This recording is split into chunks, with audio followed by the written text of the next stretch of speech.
West ஏஷியாவில் இருக்கக்கூடிய கான்ஃபிளிக்டை பொறுத்த வரைக்கும் ட்ரம்ப் அவர்கள் 2 வாரம் போர் நிறுத்தம் அப்படின்ற மாதிரி சொல்லியிருக்கிறார் இல்லையா.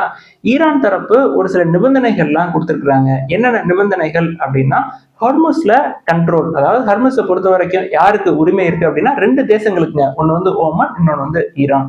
என்ன மாதிரியான நிபந்தனைகள் அப்படின்னா, அங்க வழியா போற ஷிப்புக்கு $2 மில்லியன் வரைக்கும் அவங்க சார்ஜஸ் பண்றதுக்கு வாய்ப்பு இருக்கும்.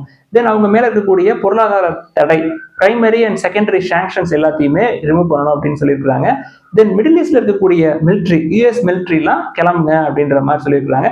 தென் எங்க மேல, ஈரான் மேலேயோ எங்களுடைய நட்பு நாடுகள் மேலேயோ தாக்குதல் நடத்தக்கூடாது அப்படின்ற ஒரு நிபந்தனையை கொடுத்திருக்காங்க.